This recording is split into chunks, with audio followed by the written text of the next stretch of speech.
اللہ چاہے تو کچھ نہیں بگاڑ سکتی. اور اللہ اگر کسی کو ذلیل کرنے پر آ جائیں اور کسی کی عزت کو مٹانے پر آ جائیں, کسی کو موت کے گھاٹ اتارنے پر آ جائیں, تو دنیا کی ساری کائنات مل کر کسی کو بچانا چاہے تو بچا نہیں سکتی.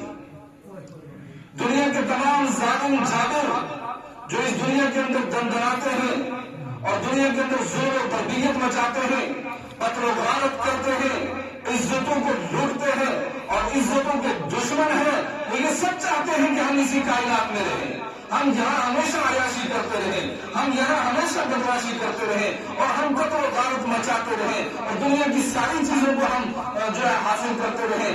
لیکن اینما تکونوا یدرککم الموت ولو کنتم فی بروج مشیدہ, اللہ کا قانون یہ ہے کہ ان کو دین دی جاتی ہے اور پھر وہ دن لوگ وقت آتا ہے جب ان کو موت آ کے پہنچتی ہے.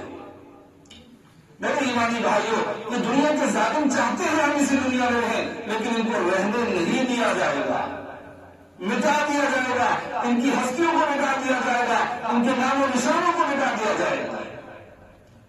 دنیا میں کوئی پہلی بار ایسا نہیں ہوا ہے. اس دنیا کے اندر بڑے بڑے ظالم آئے اور بڑی بڑی طاقتیں آئیں, ایسی ایسی طاقتیں کہ جو زمین کے اوپر گھر بنانا اور گراؤنڈ پہ گھر بنانا ایک جو ہے عیب سمجھتے تھے, وہ پہاڑوں کو تراش تراش کر ان کے اندر رہا کرتے تھے. پھر قرآن کی سورہ حاقہ کو اٹھائیے کہ کیا ہوا, الحاقہ الحاقہ وما ادراک ما الحاقہ كذبت ثمود وعاد بالقارعة فأما ثمود فأهلكوا بالطاغية وأما عاد فأهلكوا بريح صرصر عاتية. یہ قرآن کیا بیان کر رہا ہے کہ اس سے پہلے بڑی بڑی قومیں آئیں, ان کو سفید ہستی سے مٹا دیا. کبھی کسی قوم پر بارش کا عذاب لایا گیا اور کبھی کسی قوم پر ہوا کا عذاب لایا گیا, کبھی کسی قوم پر پتھروں کی بارش کر دی گئی, کبھی کسی قوم کی شکلوں کو مس کر دیا گیا, ان کی شکلوں کو چینج کر دیا گیا, ان کو بندر بنا دیا, کونوا قردۃ خاسئین. میرے ایمانی بھائیوں, ہمارا اور آپ کا یہ ایمان ہونا چاہیے اور اسی ایمان ہی پر رہنا اس دنیا کے اندر, اسی میں کامیابی ہے. وہ ایمان کیا ہے؟ بندہ ہر وقت یہ کہے ان الذین قالوا ربنا اللہ, میرا رب اللہ ہے. کتنی بہترین بات قرآن نے بیان کی.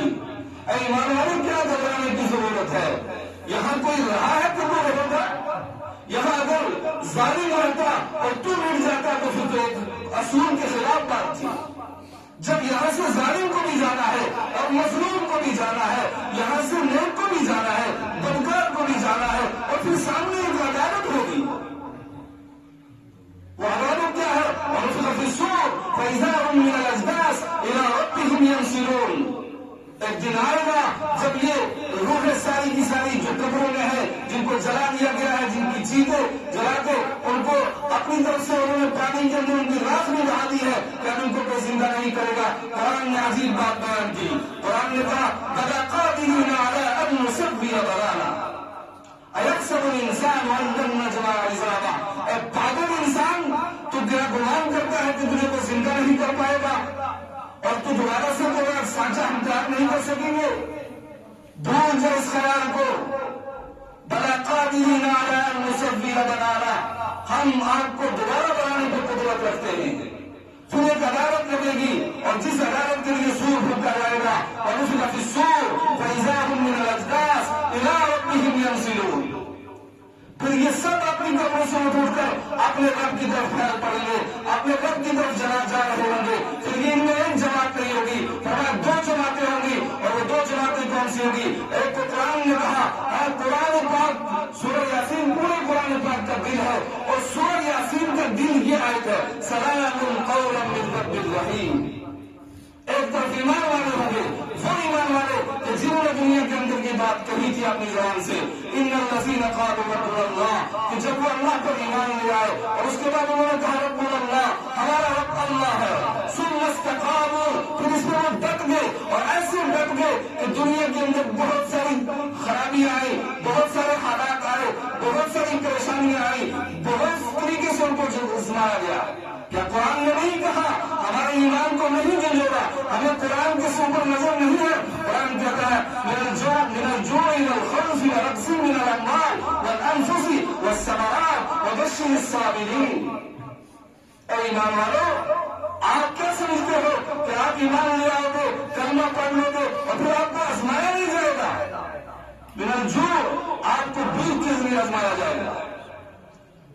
آپ کے اوپر کبھی کبھار ایسے حالات بنیں گے کہ آپ رزق کے معاملے میں، اللہ نے رزق کا وعدہ کیا ہے، اللہ رزق دیں گے، لیکن اللہ کہتے ہیں کہ کبھی کبھی میں اپنے ایمان والوں کو آزماؤں گا، اور اس آزمائش کے اندر کبھی رزق کی آزمائش ہوگی، بنا جو خوف، اور کبھی آپ کو خوف کے ذریعے آزمایا جائے گا، من الاموال، کبھی آپ کو مال کے ذریعے آزمایا جائے گا، والثمرات، کبھی آپ کو پھلوں کے ذریعے آزمایا جائے گا. میرے ایمانی بھائیوں،